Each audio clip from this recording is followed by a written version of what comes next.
big part of the JobsOhio deliverable for today was to get all 9 of our anchor institutions across our 3 innovation districts in the same room at the same time. And 3 years in, that hadn't happened yet. So we're really excited to have this next panel dig into the role that the universities are playing in our 3 innovation districts, again, in Cleveland, Columbus, and Cincinnati, that JP introed this morning.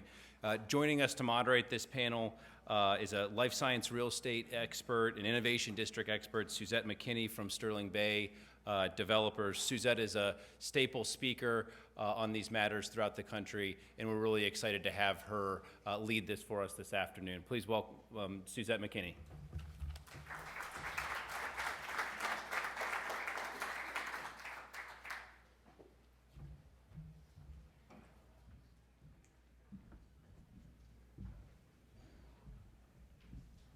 Good afternoon. Well, it's been a full day so far. So for those of you that are still hanging in there with us, thank you so much. We really appreciate it.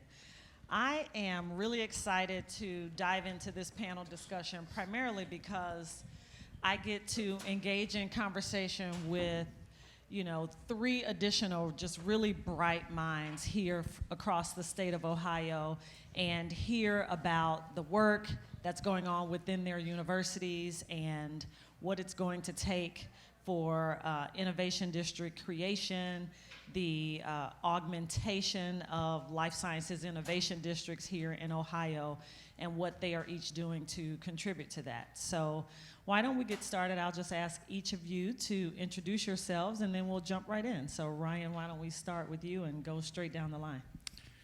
Good afternoon. My name is Ryan Hayes. I'm the Chief Innovation Strategy Officer at the University of Cincinnati, and I've been in the role for about a year. Before that, I was the President's Chief of Staff for a dozen years.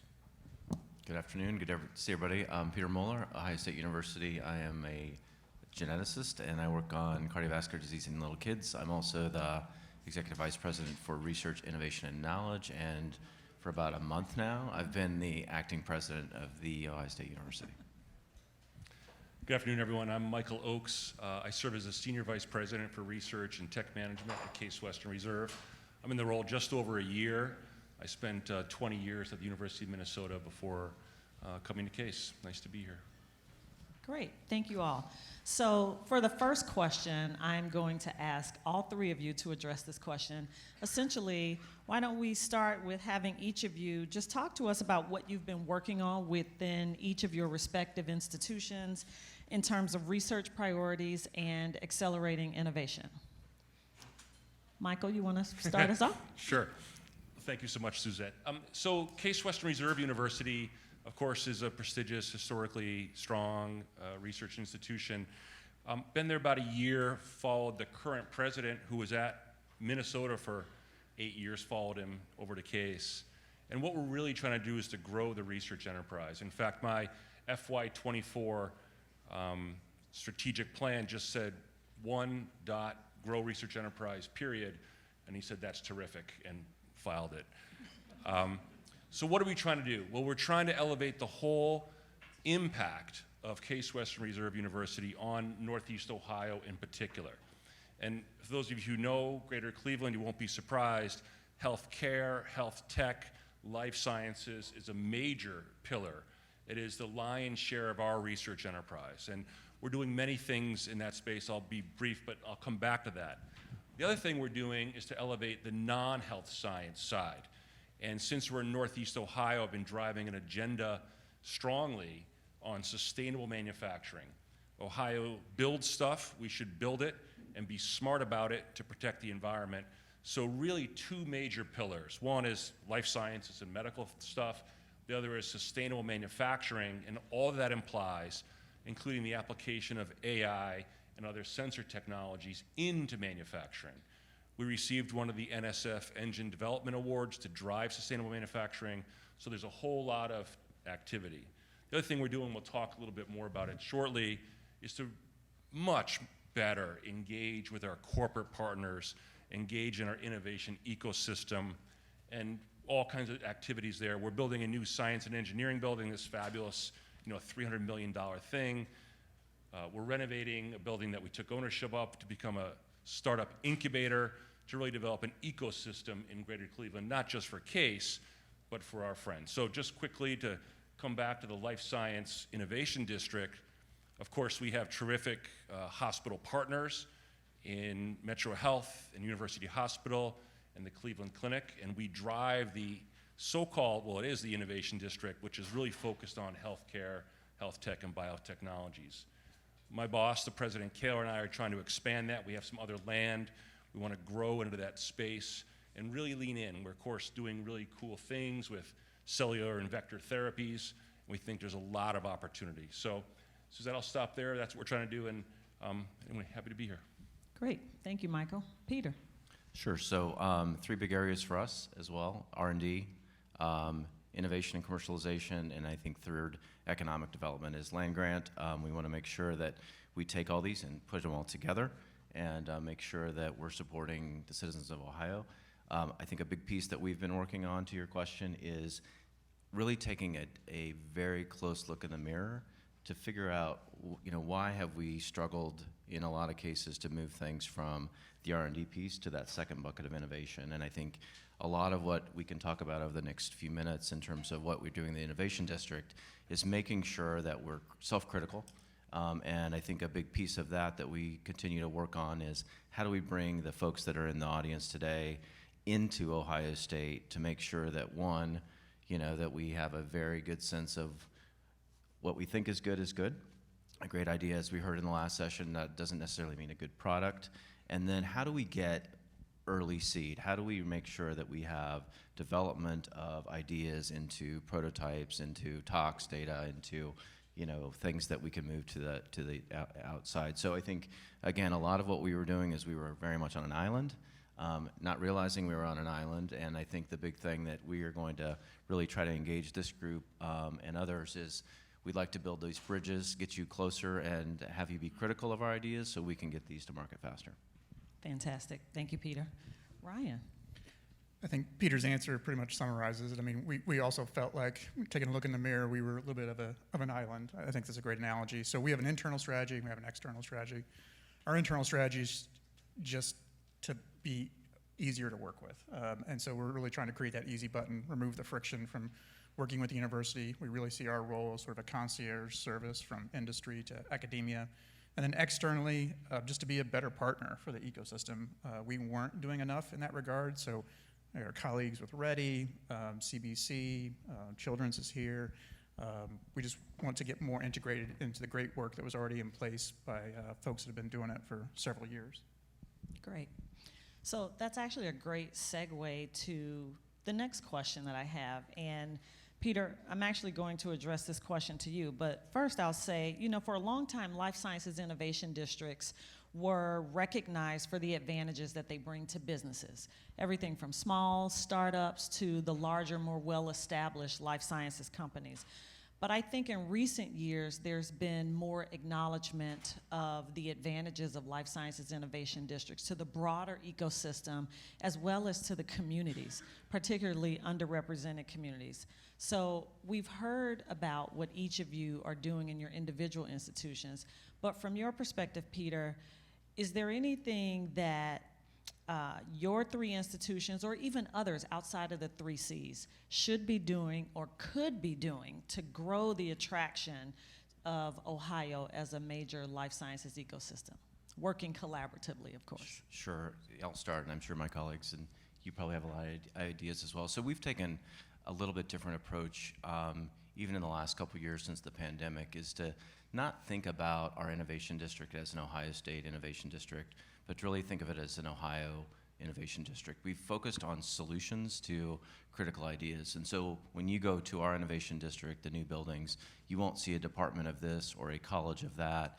You will see neighborhoods that are focused on things like Alzheimer's disease, or solutions that enable new forms of gene therapy, or things like food deserts. So what does that mean? It means that you get the best people to solve those problems, and those may be people in biomedical engineering, they may be people in surgery, but it also means that you find people that are thinking about ethics. You're thinking about companies that have money to invest in some of these things and really try to take that distance between those 2 points into a very small and operable way to think. So again, it's getting the innovation districts to be beyond academics and make it almost like it's run at market speed, which I think hopefully all of us in the audience would agree really stops an academic institution from being successful. Agreed. Ryan, you have thoughts there? I would just add, I think, at least for us, around the research piece, a lot of this great research was already happening on campus for decades, right? So the goal of the district was just to make that more of the showroom, to bring that out and sort of put it in a place where, on the edge of campus, where companies could get to us faster, and then again lean into sort of Ready's role of talent attraction, economic development, just get much more serious about that. So I would say that's kind of a step change from before. It was like, we're just going to keep our head down, do our work, and hope that they find us. We're being much more intentional about getting on the edge and making that easier. So as we prepared for this panel, one of the themes that we kept talking about was the role of universities. And one of the things that I think is sort of the beauty of the university setting is the potential for creative collaborations or creative collisions to take place. And I would actually ask each of the three of you to share your thoughts here, but how do you establish the creative collisions that encourage ecosystem partners to work collaboratively? Go ahead, Michael. Thanks. I think that's the real question. How do we inspire? How do we use mostly carrots, very few sticks, to drive these creative collisions? One thing is, all of us here and probably all of you, we can have terrific meetings with our CTO colleagues from big and small companies and have a nice dinner sometimes, great, and then not much happens. So we, and I know these guys as well, are trying to shift that. So part of it is to have, in some sense, industry or startup scientists meet with and become friendly with, professionally, our research scientists, so that our scientists are thinking about what problems their talents can address. It's not just research for research's sake, it's research to solve problems, whatever that might be. And I think to do that, you want to have interpersonal engagement. So I've been running these meetings with a silly name, I call them mashups, where I bring in local industry scientists with our academic scientists, put them in a room, a little bit of scientific lubricant in the sense of a Chardonnay, and just let the magic happen. And that is, I think, far more effective than the high-level CEO, CTO meetings. So that really matters. The other thing is, I'm trying to have our researchers think more about what problems they're working on. And my colleague in the School of Medicine, Dean Gerson, I think nailed it. He said, what we really want is discovery, which university is great at, discovery with attitude. And that's what we're trying to do, so that we have more impact in the ecosystem. I think the role of a modern research university should be to impact, really to help. You picked up on something that we toss around in my office a lot. We always say scientists like beer too. So, same thing. Peter, what are your thoughts there? Sure. So again, I agree with everything you said. I think the other piece is we don't realize how fortunate we are in Ohio to have groups like Ohio Life Sciences, to have JobsOhio, that people driving down 71 to be able to make a lot of these things happen. I think one piece going forward is that we've got to get our scientists some positive results, right? So we need to make sure that we get them together, but then there has to, again, I'm going to keep coming back, there has to be early seed and partners down the road with a lot of you in the audience to make it so these people come back. I think again, I'll always be straight. At Ohio State, we had a lot of opportunities to do a lot of these mashups, but then nothing ever came out of it. And a lot of our best talent at Ohio State kind of went back into their labs and wrote their R01s, and it's a little bit harder to get them out of their caves. And so we've spent a lot of time and a lot of resources trying to put some of these teams back together. But I think it's really critical right now, particularly when there's time, when there's not as much funding nationally. There's been a sort of a gray cloud over this, that we really push through this. A lot of opportunities for Ohio, and this is the time where we need to act. This is the time where we need to get out in front if Ohio is going to continue to be a leader in this area. Ryan, you want to add to that? I would just add that, in 5 years, we've brought 500,000 square feet of innovation space online, and it was sort of built around the philosophy that, you build it, they will come. We stopped short of that. We should have said, build it, they will come, and collaborate. And I think that's been our big learning over the past 5 years is it's not just enough to get them there. The real unlock is when they start those creative collisions together. And what we've learned is that comes through dedicated programming. You have to actually work at it and have a pretty active programming agenda to make those creative collisions happen. We all like to think that it happens, around the water cooler on the way to coffee, and to a certain extent it does, but it certainly helps if you can hardwire it more with programming. Yeah, I love that. And I've been hearing more about programming. So in my case, obviously, I'm on the real estate side. I find that when I'm talking to a potential tenant and they're talking to me about their work, I tend to say to them, well, have you spoken to this company? Or have you talked to this university? Or have you talked to this organization? Because they're working on the same thing, and you guys would be great partners. It's a little bit harder from my end to convince them to lease space in the same facility, but the idea is the same, to bring them together around those things where they align, where their work aligns, to establish those creative collisions. So let's talk a little bit about industry and the importance of industry in this interplay. So Michael, I'm gonna direct this to you because you've already mentioned the role of the university in terms of discovery and translation, but I think more and more it's becoming important that researchers have the ability to talk with industry professionals as well. So how important would you say it is for research universities to have the ability to dialogue with industry? And then how do you think that dialogue can help sharpen the approach to challenges in the laboratory? I mean, I think everyone will agree the dialogue is absolutely vital, not just for our universities, for the industry, I hope, but for the larger ecosystem. It just has to happen. And a lot of you I know have been in this space, and it's usually not optimal. It sure hasn't been optimal at Case Western Reserve. So we're working hard to fix that. Part of the thing that I'm trying to do is to shift my meetings with, whether it's Cleveland Cliffs or any other great organization in greater Cleveland, or we were just up at Dow Chemical in Michigan the other day, is to not show up and say, hey, we're looking for a large donation to build a building or for scholarships, but rather, how can we, the university, help you address your problems? And I gotta tell you, the executives usually light up like, my God, they've never heard that sort of thing. So those kinds of ongoing, deep partnerships, you can't do with everyone, but hopefully many.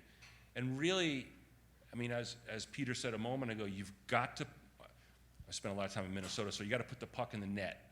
You have to have some successes for everybody's sake, and including our corporate partners. And then the concierge service, I just think it's the only way to do it. Because what would happen is, of course, I don't know, a CTO or someone else from 3M would call the University of Minnesota, and I'd be in a meeting with them and say, well, you guys didn't return the call. And I'm like, well, who's we?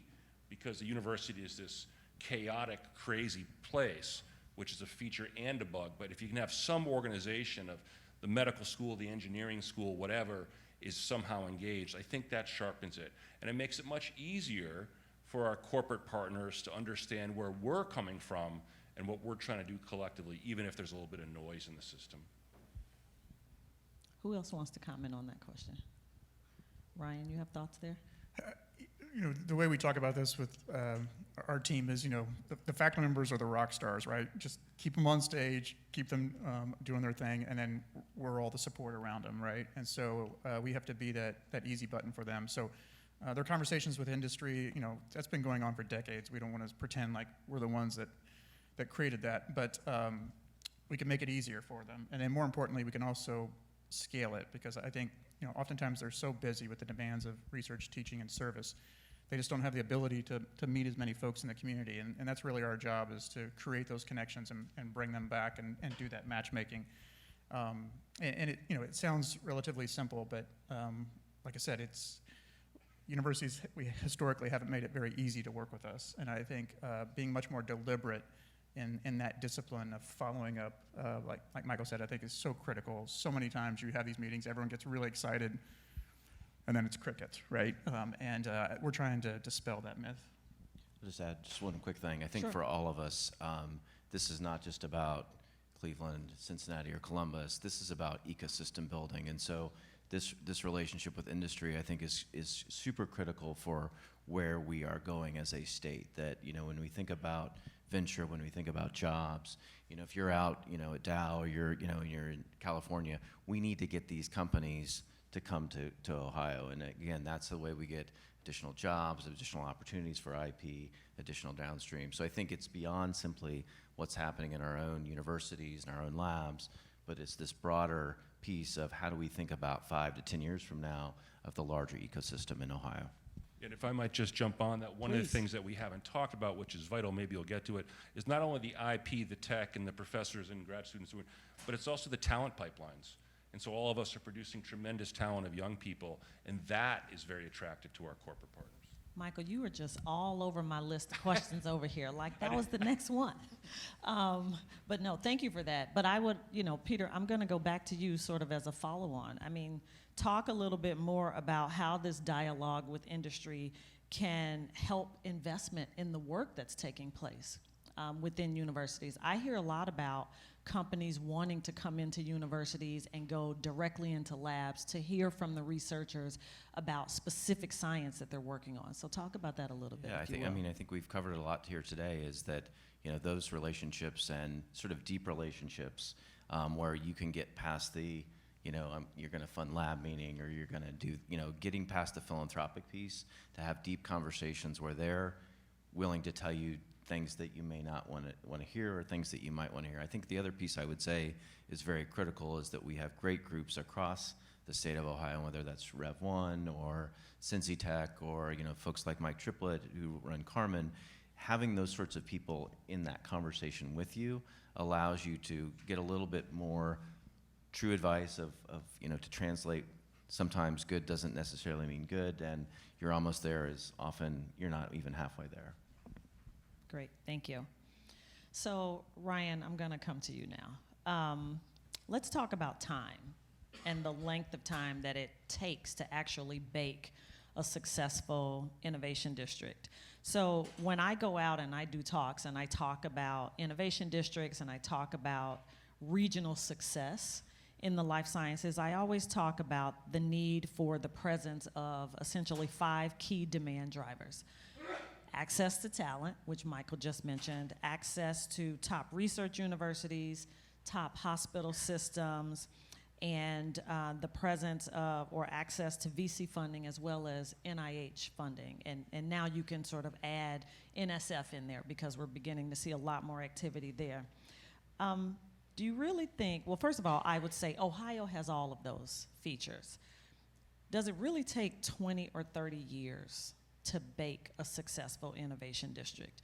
What's the story for Ohio in that respect? Yeah, it's a great question, and I think we'll see a lot more sort of research on this in the future. But I was in Atlanta when Tech Square got set up in 2003, and looking at sort of their trajectory over the past 20 years, I would say that I think Ohio is sort of ahead of the game in terms of we've been at this for a few years, but I think it's more. I sort of liken it more to farming than firefighting or a fulfillment center, right? Like it's not a, do it today, it happens tomorrow type of activity. There's sort of a time-released brilliance to the work. And I would say that, just in this short amount of time, at least for Cincinnati, the real accelerant was the JobsOhio investment. I mean, if you look at those other, whether it's Boston and California, Austin, Atlanta, you don't see that degree of support happening from either the government or pseudo-government entity. So I think with the JobsOhio investment, it was an accelerant on a process that I still is going to think is going to take decades, but they got us off to a great start, and I think it's sort of on us to deliver. It's really great perspective.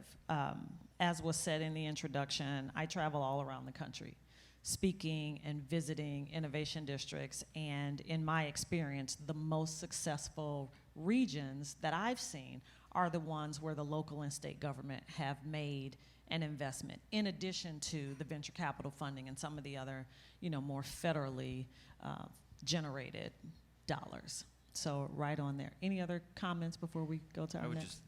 I would just say, I think, who's a fan of gene therapy or cell therapy in the audience in terms of technologies, think 5 years ago where we were in that world, and we're now treating pretty complex forms of pediatric disease. Let's imagine 5 years from now what that's going to look like. So let's pretend we have a therapy for Alzheimer's disease or depression or Parkinson's disease. How are we going to scale that, right? And so that doesn't give you 20 years to do that. We need to figure that out. So you remember how hard it was to get vaccines to that many people? And those were in a tube that you just had to have someone inject in your arm. Let's think about the complexity of this. So as a state, how do we put ourselves in a position where not only we're having the discoveries, but we have the ability to scale at the medical center level, the workforce level, the VC level, to be able to treat 100 million people that have some of these, terrible neurological diseases or cancer. So I think that's the thinking cap we need to put on as a state, is to say, how do we get these three groups, as well as groups throughout the state, to think in a way of what's about to come, because it's coming. I know Tim Lucas is sitting in the back, who's working on a lot of these in his clinic. This is coming, so it can either be us or it can be somebody else. And so I would argue we better get working. So I'm just going to say to this audience that I love this panel, but literally every single answer is tiptoeing into my next question. So Peter, since you have the floor, tell us then, what is the secret sauce for Ohio?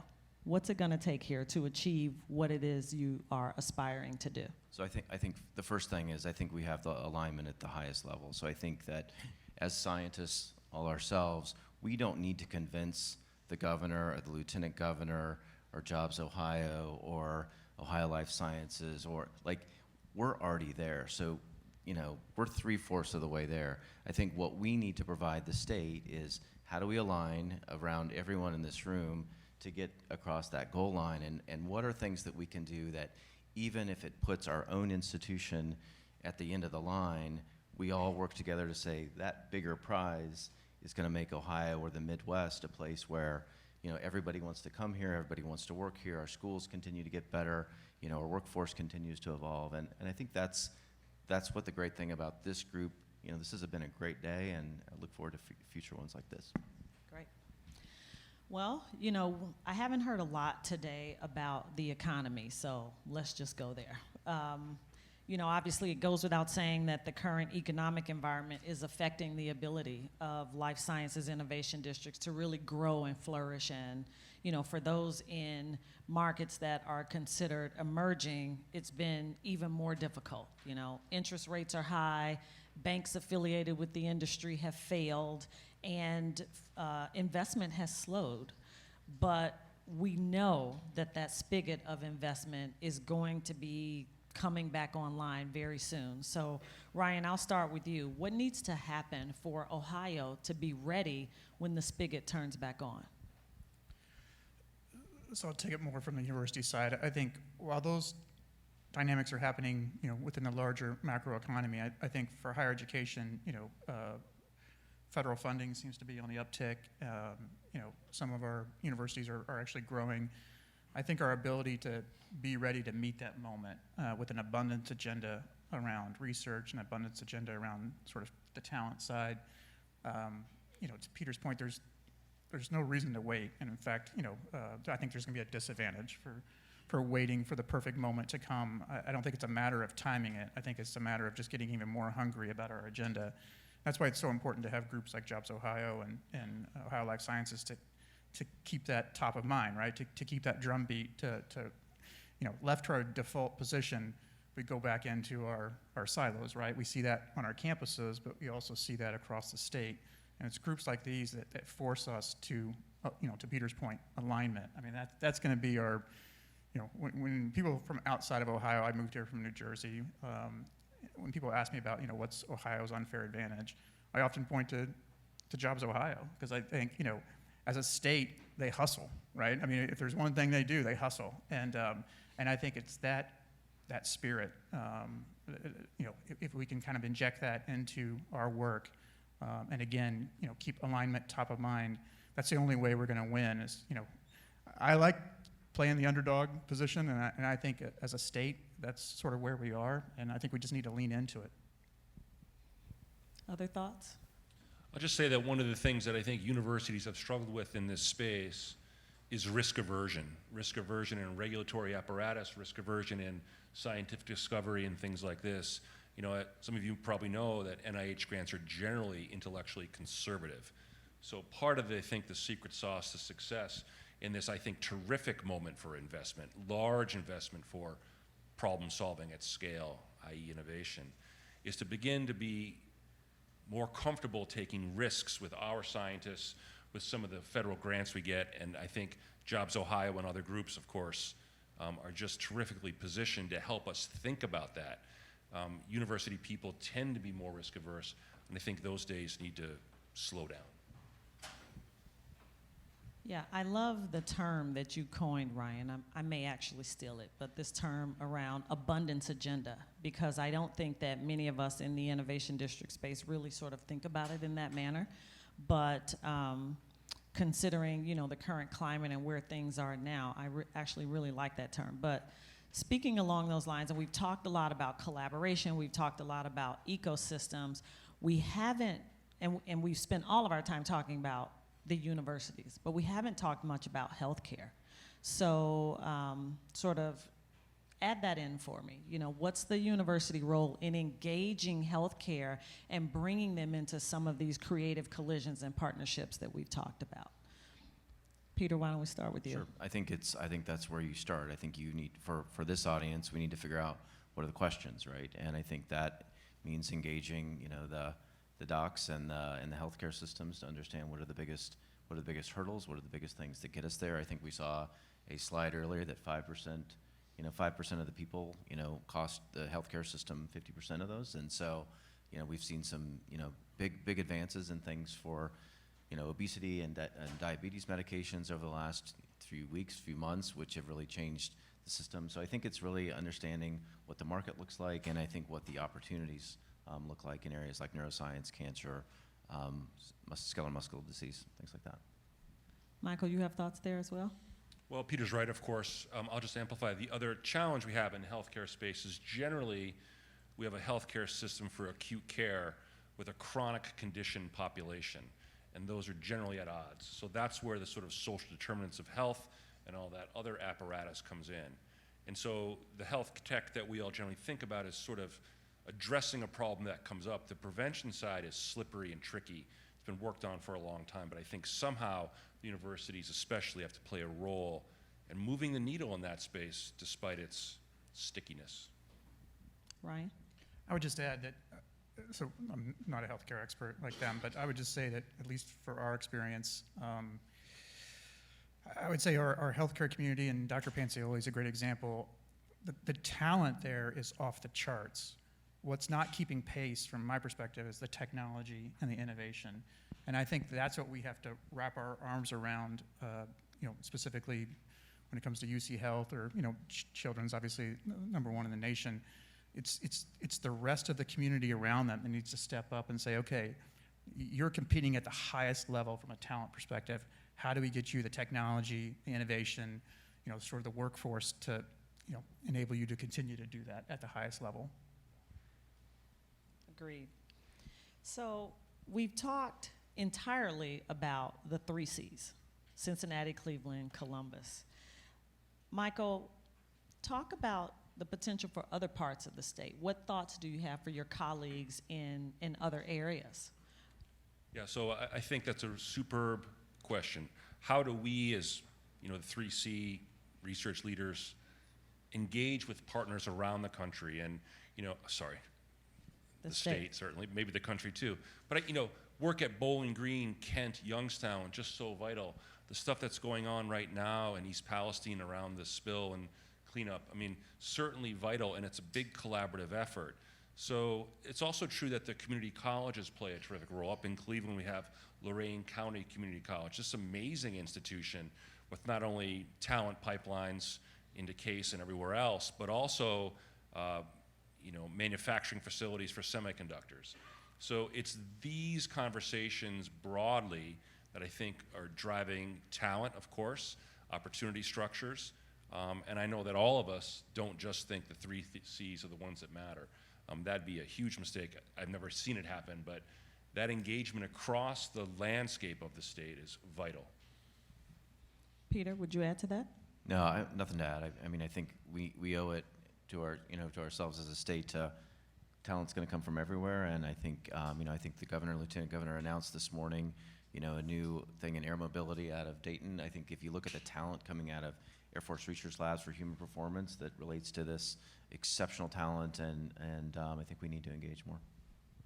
No, I agree with that. And, something else that I tend to think about a lot, Michael, I think you were the one that mentioned the social determinants of health.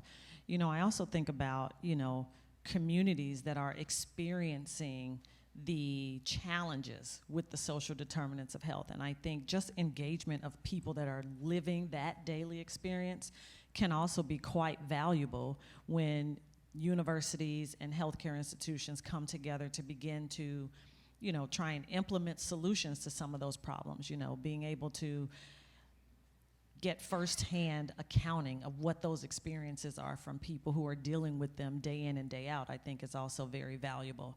It just sort of adds an aspect to the creative collision, if you will.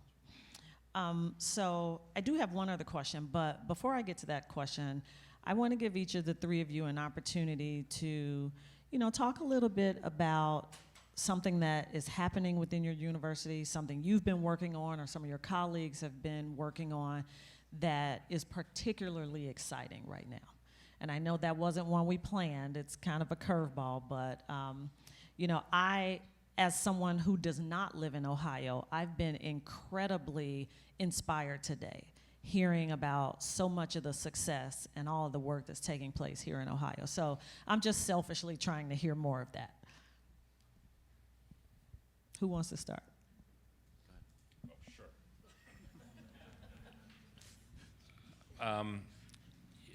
Some of you know our jobs are so wild, and my colleague Peter to my right is even more wild than the rest of us at the moment.